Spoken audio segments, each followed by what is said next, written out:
and I'm going to try to start them as best I can completely out of phase, randomly.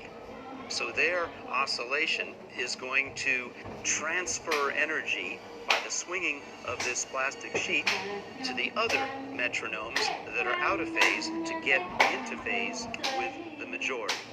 It's inevitable that there's going to be some majority group which starts out swinging more or less together, and they are eventually going to win out. Just doing this as randomly as I can.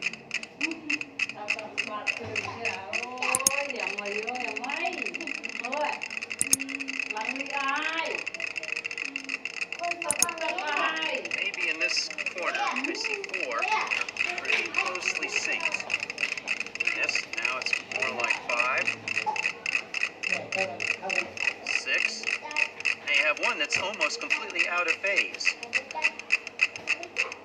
Every time the majority hits a beat, it's going to give a little impulse, a little push to the platform, and that push is transferred to the metronome that's not in sync. Because the platform, you can actually see this platform vibrating back and forth in sync with the majority of these metronomes. Working on this one. Pretty close to resonance right now. As the metronomes achieve resonance, it's important to notice how the platform shakes. Now, it doesn't have to just be the force that's being transmitted by the plastic platform. It could be a force at a great distance, for example, the force of gravity. Just these small, little, seemingly insignificant pushes building up over multiple cycles can have dramatic energy transfer. That is how planets do it.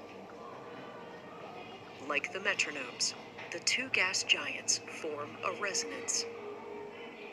We don't know exactly how long that took, but we have some fiducial marks for timing in the solar system formation, and that means that the Grand Tack had to have occurred relatively quickly. We're talking hundreds of thousands of years, perhaps, to a million years. The two planets retreat until they reach their current positions. The sequence of planets as we find them today is based on Jupiter and Saturn's orbits. The planets eventually achieve a sequencing that many students learn through a mnemonic, such as, "My very educated mother just served us 9 pizzas." Was there a time when the mnemonic was scrambled? Seems very likely the answer is yes. Not to mention a lot of additional letters were probably in there as well. Jupiter's menace of the inner solar system is finally over. If Saturn had not formed at the right time in the sufficient size, Jupiter would have continued migrating in, throwing out objects, unfortunate objects in the inner solar system, and ending up very close to the sun where it would stay. Yes, the Earth would be gone.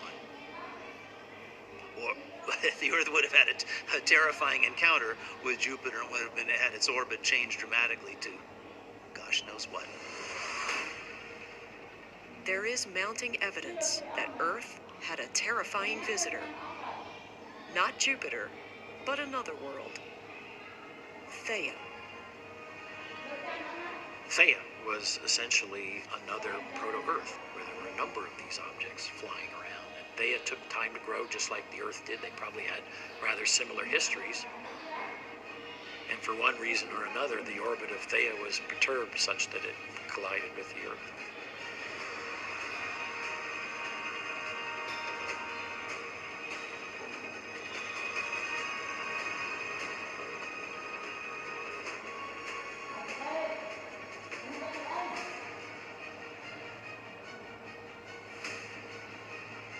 Theia was this planetary body that was roughly the size of Mars.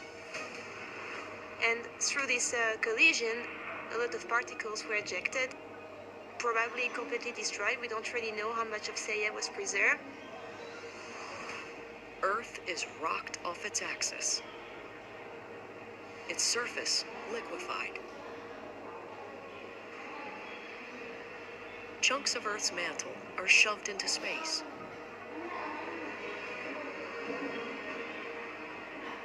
As a planetary body, Theia ceases to exist. Its remains are absorbed by the Earth and intermingled with the debris field. A new planetary body is formed, the Moon.